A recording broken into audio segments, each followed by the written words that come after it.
Good morning, everybody. It's Marcia from Oils and Wellness with Marcia. This is Putty Tat. She comes and goes when she wants to in the video, so if you see her, it's Putty Tat. Today, I'm going to be reading from Ola, Finding Balance in an Unbalanced World, and then the next part of the chapter. And the person who wrote this part of the book is Patty Aubery. And the title of that is Secretary to CEO. Are you ready? The early years of my adult life were an unfocused blur.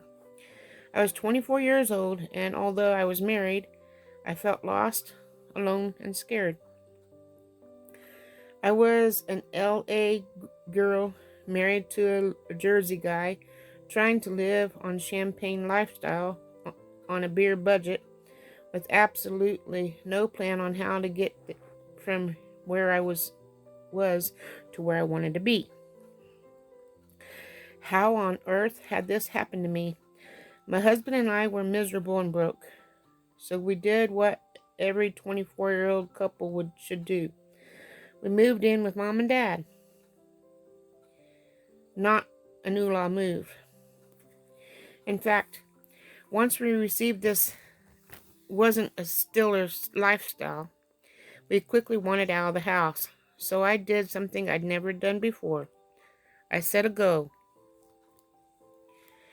I was so committed, I wrote it down. My goal was simple: make $25,000 per year. In 1989, that was a huge increase over my current pay of $14,900. We both began looking for better jobs while laying on my laying on my mom's overstuffed couch one weekend, circling help wanted ads in the Los Angeles Times. I spotted what looked like a good bet: $25,000 a year. Secretary wanted. It was the best and the worst ad I've ever seen, but at least it offered $25,000 a year. I took it as a sign. In those days, my biggest nightmare was to be a secretary. I'm not sure why, but the thought of doing clerical work, getting coffee and taking dictations, with one of those steno pads ever present on my desk, horrified me. While I knew my dad had several secretaries and many heads of government agencies who are called Mr. or Madame Secretary in the late 1980s, that term was fast becoming sexiest and demeaning. But still, I thought to myself, call me what you want as long as you pay what I want. So that Monday morning, I left several messages on the number listed on the paper. I think I called it 2 or 3 times a day, but no one answered. I was persistent and left repeated messages. Then came a return phone call. It was an older woman with a very sweet voice. She asked me to come in for an interview. The day of the interview, I pulled up to the curb of a small development of Pacific Palisades in the Dodge Colt and made my way to the 3rd-story townhouse listed in the job's address.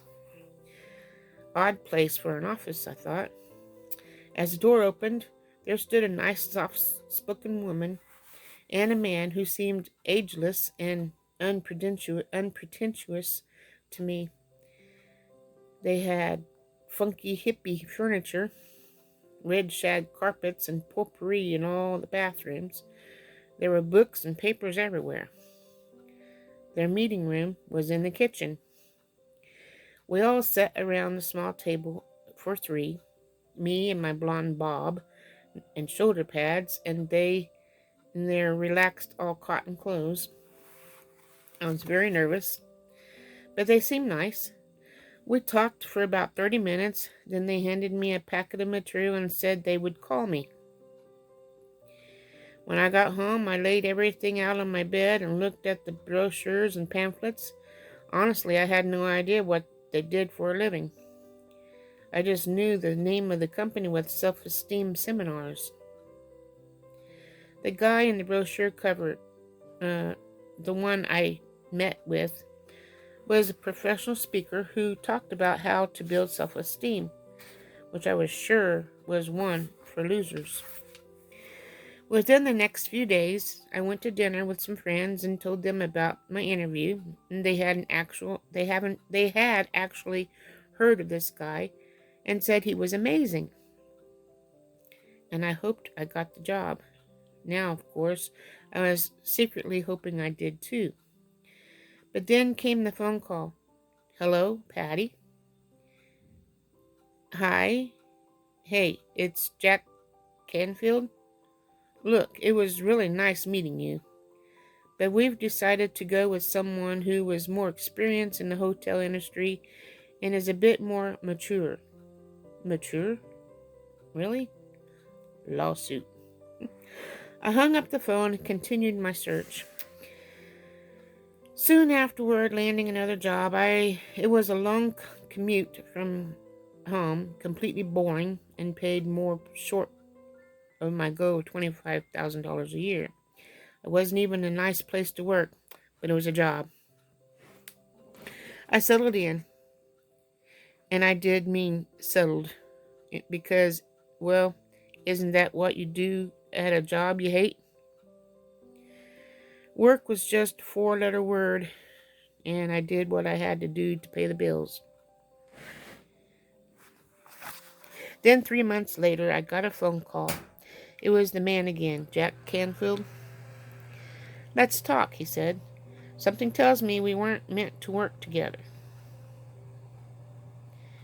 Meeting him again around the little metal and the formical table in the kitchen, this time I asked for $30,000. He said, yes. I said, I'm in. What I'd just accomplished was sinking in fast.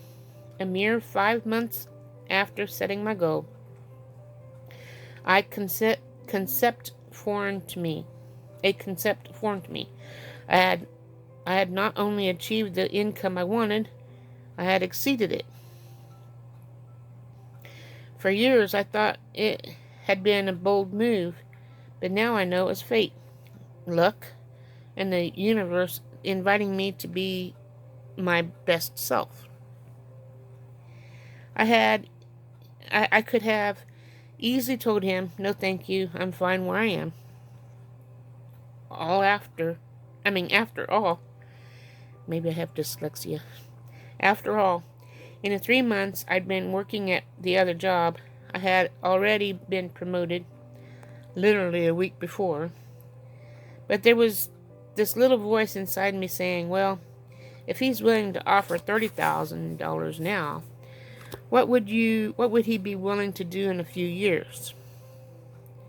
Go, see, and trust.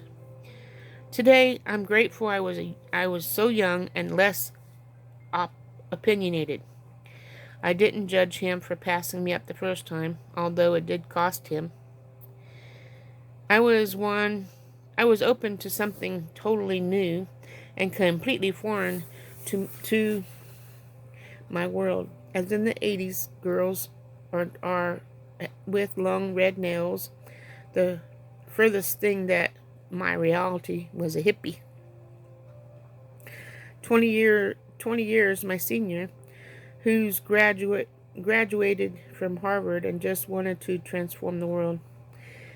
He was an author with a simple message of hope, a big heart, a deep desire to change people's lives.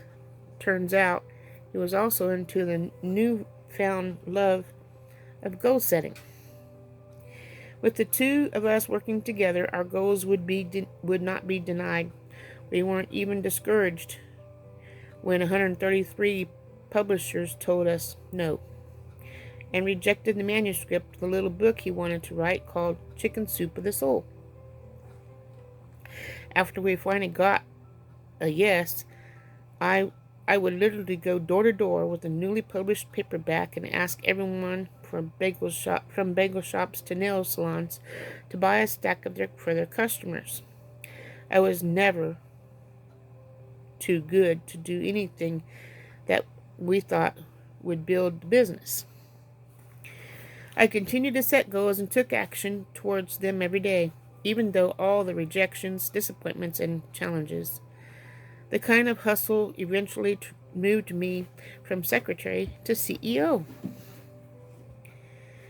And with over 200 chicken soup titles, multiply New York Times bestsellers, and over 500 million copies in the print in over 40 languages, Chicken Soup of the Soul became one of the top-selling nonfiction books series of all times. I am so glad I put a pen and paper at 24 and wrote down that goal.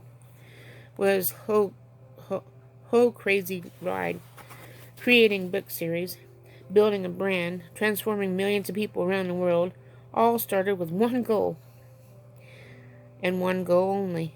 In some ways, its simplicity made it less confusing, less overwhelming, and more attainable. All I had to do was focus on making $25,000 a year, nothing more, nothing less. Just that, it was enough to get me unstuck, out of my parents' house and moving forward, goal by goal, to the life I had always wanted. Never underestimate the power within you or the power of listening to your heart and following your dreams. If you are more capable than you are more capable than you can ever imagine. But nothing happens without serious hustle and persistence. Whether you're running a business, growing a professional career, or creating a rocking home environment for your family, what you can do to create more oolah in your field. I'm going to add something to that. Or building a YouTube creating adventure, like we are doing. Love it and reveal it. Love it or leave it. Studies show that 70% of people hate their jobs, and between 40 and 50% of marriages in the United States end in a divorce. So going to a job you hate, then coming home to a spouse you can't stand, repeating every day, over and over, isn't a life. It's a prison sentence, and it's definitely un-oolah. Clearly, investing 8 hours a day at a job you hate is not only toxic for you, it negatively affects others when you bring home the resentment to everyone else. If you can love your work, have a plan to leave it, create a bridge between your current employment and your dream job so your financial responsibilities are handled, you can do anything for the fixed amount of time if you know there's something better on the horizon. If it's your season to dig in as you're transitioning, work honorably and be sure to provide value and service while you're looking for something more connected to your purpose. Stay relevant. Famed hockey player Wayne Gretzky once said, "Skate to where the puck is going, not where it has been."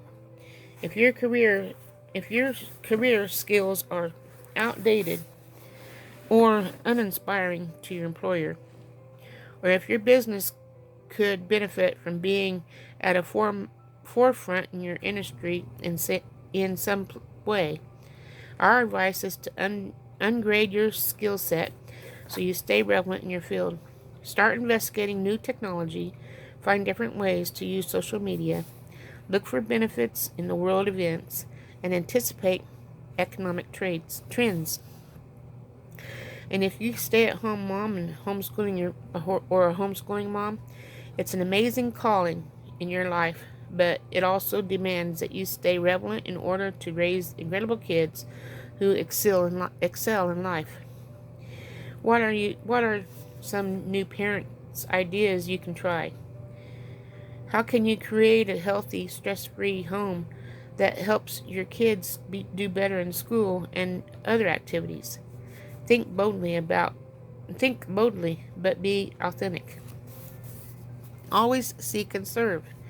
One of your favorite stories is about three stonecutters who in the 1700s were working on building St. Paul's Cathedral, and the first said, "I'm earning sixpence a day."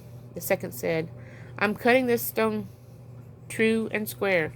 And the third said, "I'm helping Sir Christopher Warren build his cathedral where lives will be transformed." What's the lesson here for all of us? You can 1. Make a living. 2. Do your best work. Or 3. Be of service to a goal that is bigger than yourself. If you are just there for the paycheck, why not instead consider the benefits of giving it your best shot and working tirelessly to build something awesome?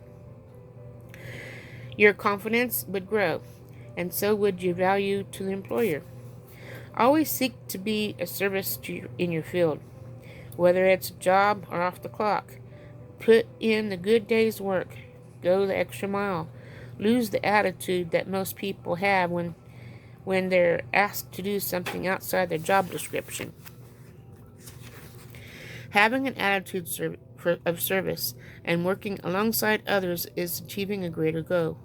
Not only keeps you psyched about your own skills, it also helps you identify a new area of a career instead of even get a promotion.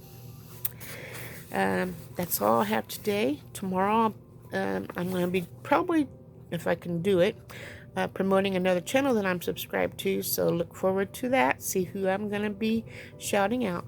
And I'll talk to you guys tomorrow. Hope you have a wonderful day. Smash that like button. Ta-ta.